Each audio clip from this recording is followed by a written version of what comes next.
आज हम मौजूद हैं रायपुर के रायपुर इन होटल में और आज हम आपको यहाँ एक ऐसे शख्स से मिलाएंगे जो बालिका वधू और सिर्फ तुम जैसे काफ़ी मशहूर शोज में अपना योगदान दे चुके हैं और इनमें काम करते करते लोगों में अपनी बहुत बड़ी एक पहचान बना ली है। और अभी हाल ही में इन्होंने एक छत्तीसगढ़ी पिक्चर भी बनाई है जिसके प्रमोशन के लिए ये यहाँ पे मौजूद हैं। लोग आपको बहुत पसंद करते हैं और हाल ही में आपकी एक पिक्चर आई है, तो उसके बारे में आप क्या कहना चाहेंगे?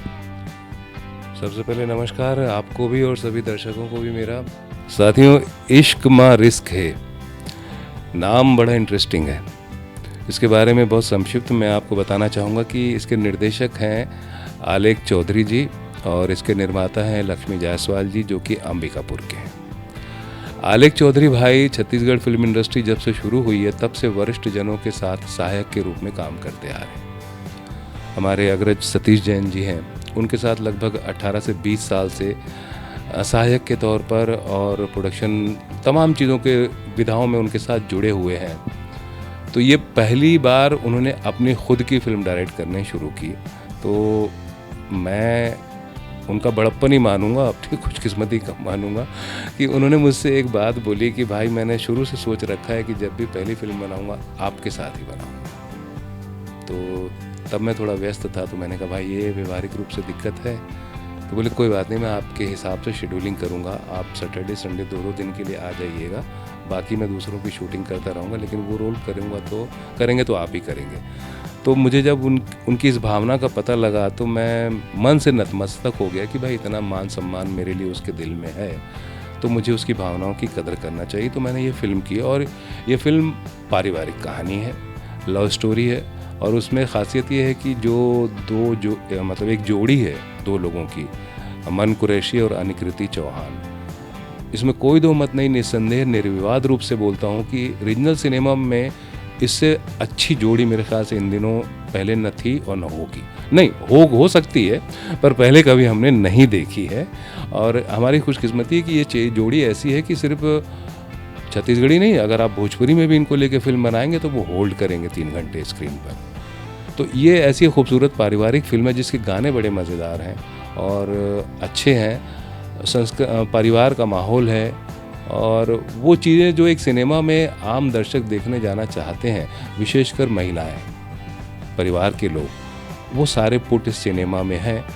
देखिए थोड़ी बहुत कमी बेसी कहानी होती है, वो हम घर में भी खाना बनाते तो कभी कम ज़्यादा चीज़ें हो जाती हैं, बट उन चीज़ों को अगर नज़रअंदाज कर दिया जाए तो एक अच्छी साफ़ सुथरी फिल्म है। और मैं चाहूँगा कि हमारे छत्तीसगढ़ के दर्शक इसको देखें, अपने साथ साथ औरों को भी दिखाएं। देखिए हम लोग साउथ की फिल्में देखते हैं घंटों, अंग्रेज़ी फिल्में देखते हैं, हिंदी फिल्में, जैसी भी फिल्म हो 100-200 रुपये की टिकट लेके पैसे देके लाइन लग के जाते हैं स्ट्रगल करके। तो हमारी छत्तीसगढ़ी फिल्मों को देखने में क्या एतराज़ है, क्या हर्ज है? हम नहीं देखेंगे तो यूपी बिहार पंजाब का आदमी तो देखेगा नहीं। बनाने वाले भी अपने हैं, देखने वाले भी अपने हैं। जब वो बना रहे हैं तो थोड़ा तो प्रोत्साहित करने के लिए हमको भी आगे आना होगा।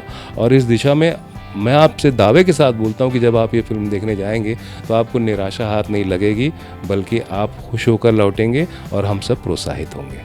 तो सर, जैसे कि आप एक्टिंग से बहुत दिनों से जुड़े हुए हैं और एक्टिंग कर रहे हैं, तो ऐसा होगा ना कि आपको एक्टिंग में कहीं से या कोई रोल मॉडल होगा या कहीं से आपको प्रेरणा मिली होगी एक्टिंग करने की? देखिए मैं सच कहूँ तो मेरी पारिवारिक पृष्ठभूमि में कला संस्कृति से जुड़ा हुआ कोई भी सदस्य नहीं था। हम जब छोटे थे तो यहीं फाफाडी में रहा करते थे, यहीं हमारी पैदाइश हुई है। तो खमतराई भनपुरी वगैरह का जो इलाका है वो लेबर क्लास का फैक्ट्री वाला इलाका हुआ करता था, तो वहाँ रामचरितमानस हुआ करता था। फिर नवरात्रि और दुर्गा के दौरान नाचा गम्मत और लोक कला मंच के कार्यक्रम हुआ करते थे। तो उन दिनों बड़े बड़े वो चोंगे लगा करते थे जिसकी आवाज़ रात में बहुत गूंजती थी और दूर तक आया करती थी। तो अमूमन हम रात बेरात चूँकि पढ़ रहे थे स्कूल कॉलेज में तो बैठे रहते थे, तो वो जो आवाज़ें आती थी वो हमें बड़ा प्रभावित करती थी। और कभी कभार उसमें वो गाने भी हमको सुनने मिलते थे जो हम आकाशवाणी से सुनते थे। तो हमारा झुकाव जागा और हम वहाँ देखने जाते थे, तो देख के बड़े प्रभावित होते थे। लेकिन तब लगता था कि ये दूसरी दुनिया के लोग हैं और हम लोग आम लोग हैं, ऐसा हम सोचते थे, लेकिन प्रभावित बहुत होते थे। एक मोड़ ऐसा आया कि हमें ये रियलाइज़ हुआ कि ये दूसरी दुनिया के लोग नहीं, हमारे बीच के ही लोग हैं। और हमारे कुछ साथी गण लोग नाटक किया करते थे। तो जब ये गांठ खुली कि वो दूसरी दुनिया के नहीं, हमारे बीच के लोग हैं, हम जैसे लोग ही ये सब काम करते हैं, बशर्ते आपकी रुचि हो, आपको अनुभव हो और आपको शौक़ हो। तो बस जैसे पता लगा उसके बाद फिर हम इस दिशा में कूद पड़े, गिरते पड़ते उठते बैठते संघर्ष करते करते जैसे तैसे यहाँ तक पहुँचे हैं और अभी सफ़र बहुत बाकी है। तो सर, जैसे कि छत्तीसगढ़ी पिक्चर में काम किया है आपने, तो एकदम से इस छोटे शहर से उठ के और मुंबई और बॉलीवुड में काम करना आपका कैसा एक्सपीरियंस रहा? देखिए, मुंबई में काम करना और मुंबई के जो फिल्म इंडस्ट्री है उसका एक अपना अलग मुकाम है। हमारी छत्तीसगढ़ इंडस्ट्री जो अभी जुम्मा 4 दिन भी नहीं हुआ है पैदा हुए, तो किसी भी चीज़ को परिपक्व होने में और इस्टेब्लिश होने में वक्त तो लगता है। आज साउथ की इंडस्ट्री हो, कलकत्ता की बंगाली इंडस्ट्री हो या हिंदी इंडस्ट्री भी हो, कोई यूं ही 1 साल में तो नहीं खड़ी हो गई। तो जब कोई भी चीज़ अपने शुरुआती दौर में होती है तो वैसी नहीं होती जैसी हम उम्मीद करते हैं। तो हमारी इंडस्ट्री शुरुआती दौर में है और मुंबई की इंडस्ट्री परिपक्व है और बहुत बड़ी इंडस्ट्री है। तो मैं ज़हनी तौर पे दोनों में कभी तुलना नहीं करता, दोनों में। मैं आपको यकीनी तौर पे बता सकता हूँ कि जब मैं थिएटर करने जाता हूँ तो मैं ये उम्मीद नहीं करता कि मुझे टीवी सीरियल में जो ट्रीटमेंट मिलता है वो मुझे थिएटर में मिलेगा, क्योंकि थिएटर में सब कुछ खुद भी करना पड़ता है और कोई साधन सुविधाएं नहीं होते हैं। टीवी में जब काम करने जाता हूँ तो ये उम्मीद नहीं करता कि मुझे फिल्म के जैसा ट्रीटमेंट मिलेगा, और जब फिल्म में काम करने जाता हूँ तो ये उम्मीद नहीं करता कि ऐड फिल्मों का जो ट्रीटमेंट हमको मिलता है वो फिल्म में मिलेगा। तो मुझे कोई परेशानी नहीं होती, मैं बिल्कुल मानसिक रूप से तैयार होकर काम करने जाता हूँ। तो जब कभी यहाँ रीजनल फिल्म में काम करने आता हूँ तो मैं निश्चित रूप से वो तैयारी करके आता हूँ कि वहाँ मैं अगर बालाजी का कोई शो कर रहा हूँ, जो मुझे ट्रीटमेंट मिलता है, जो वहाँ पर सुविधाएँ होती हैं, जिस तरह का काम होता है वैसा ही यहाँ होगा। मैं जानता हूँ कि उस तरीके से नहीं होगा, दूसरे तरीके से करना पड़ेगा। काम वही करना है, अच्छा से अच्छा करना है, पर हालात बदले हुए होंगे। तो मैं मानसिक रूप से तैयार होके आता हूँ, मुझे कोई दिक्कत नहीं होती। बल्कि यहाँ पे जब मैं काम करता हूँ तो मुझे लगता है कि मैं अपनी माँ की गोद में खेलने के लिए आया हूँ। तो सर, जैसे आप कितने सालों से छत्तीसगढ़ी पिक्चर्स में काम कर रहे हैं? मेरे ख्याल से छत्तीसगढ़ी फिल्म 2002 जब हमारा राज्य बना था, उसके बाद पहली फिल्म आई थी सतीश भाई की फिल्म थी। उसके बाद दूसरी ही फिल्म प्रेम भाई की फिल्म थी परदेसी के मैं, जिसमें मैं हीरो था। हीरो मतलब लीड कैरेक्टर था। सुकृत का आज भी बहुत फेमस है। और उसके बाद इन 20 सालों में मैंने गिन के 4 ही फिल्में की हैं। तो मेरे लिए ये आसानी है कि मुंबई में मैं कोई भी काम करता हूँ क्योंकि वहाँ मेरा पेशा है। बट यहाँ पे मैं वही काम करता हूँ जिसका किरदार मुझे वैचारिक रूप से समृद्ध लगता है, या फिर अपने पन की बात होती, छत्तीसगढ़िया पन की बात होती जिस किरदार में, मैं उस किरदार को करता हूँ। सभी कार्य यहाँ नहीं करता। मैं कुछ भी करने के लिए मुंबई में मेरे साथ विचारधारा की बंदिश नहीं है, वहाँ मैं सारे काम करता हूँ। पर यहाँ पे मैं वही काम करता हूँ जो मुझे अच्छा लगता है, जिसमें छत्तीसगढ़िया पन हो या वैचारिक रूप से वो किरदार समृद्ध हो। तो गिन चुन के 5 की हुई हैं, परदेसी के मया, मया दे मयारू, कारी, और ये इश्क महावीर इश्क, और एक लोरिक चंदा। और इत्तेफाक की बात है कि इनमें से जो बड़ी चुनिंदा 4 फिल्में हैं उनके चारों के लेखक स्वर्गीय प्रेम साइमन जी रहे और निर्देशक प्रेम चंद्राकर जी रहे। हम लोगों का जो समन्वय है पिछले 20 सालों से लगातार अच्छी फिल्में देता आ रहा है और उम्मीद करता हूँ भविष्य में भी हम और काम करेंगे। सर, छत्तीसगढ़ का ऐसा कौन सा एक्टर है या ऐसा कौन सा कलाकार है जिसके साथ आप आगे काम करना चाहेंगे और जो आपको पसंद हो? बहन मेरी, मैं सच बात बताऊं, किसी एक का नाम लेना बेमानी है, क्योंकि सभी लोग बहुत अच्छे हैं। जहाँ तक मैं अगर याद करने बैठूं तो हो सकता है कई नाम छूट भी जाएंगे। फिर भी मिसाल के तौर पर अगर मैं बोलूं तो क्रांति दीक्षित, पुष्पेंद्र सिंह, अनिल शर्मा, रजनीश झांझी, मन कुरैशी, अनुज भाई, ताहिर भाई, और उसके बाद उपासना वैष्णव जी। अभी एक बच्ची है इस फिल्म में, आस्था दयाल, अनिकृति चौहान। तमाम ऐसे नाम हैं कि जितने भी लोग काम कर रहे हैं वो सारे लोग अच्छे हैं और मुझे खुशी होती है। मैं कई बार तो उनसे भी बहुत कुछ सीख के जाता हूँ कि जिस तरीके हर आदमी का काम करने का तरीका अलग अलग होता है। एक्टिंग बहुत सारे एक्टर लोग करते हैं पर प्रिपरेशन सबका अलग अलग होता है। तो यहाँ के कलाकारों का प्रिपरेशन का तरीका अपना है, तो मैं उनसे भी सीख के जाता हूँ जो कि देसी स्टाइल से चीज़ों को करते हैं।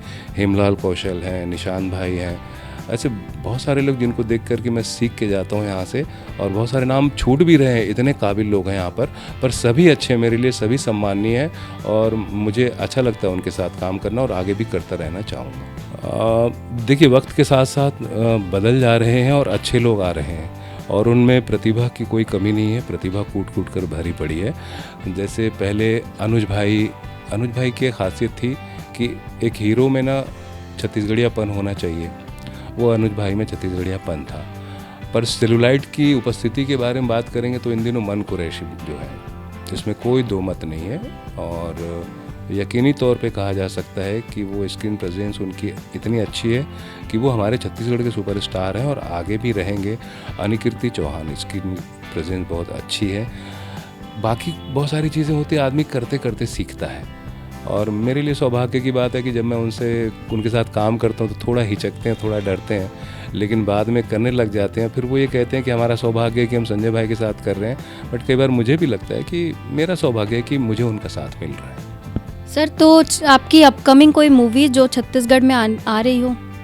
छत्तीसगढ़ में देखिए, ये जो इश्क महाविरिस्क मेरे ख्याल से 2 साल पहले ही कंप्लीट कर ली थी हमने। उसके बाद तो जो वक्त गुजरा किसी से नहीं छुपा हुआ है। अब चीज़ें फिर से शुरू हुई हैं तो मेरे पास पाइपलाइन में 2 से 3 प्रोजेक्ट हैं, जिसमें से मुझे कोई एक प्रोजेक्ट सेलेक्ट करना है और जब तक वो चीज़ें फाइनलाइज नहीं हो जाती है बोलना बेमानी है। बहरहाल इन दिनों जब तक कोई फिल्म शुरू, मेरे ख्याल से अभी 3 महीने बाद ही करूँगा जो भी करूँगा, क्योंकि अभी मेरा कमिटमेंट वहाँ पे है। जो नया शो शुरू हुआ है उसमें 6 महीना मुझे पूरा टाइम देना है, उसके बाद एडजस्टमेंट शुरू हो जाएगा तो यहाँ की फिल्म शुरू करूँगा। 2 से 3 प्रोजेक्ट हैं, कोई एक फाइनल करूँगा उसमें से मैं एक। सर, तो बॉलीवुड में कोई अपकमिंग शोज़ या कुछ ऐसा? पिछले साल नवंबर में शुरू हुआ है सिर्फ तुम।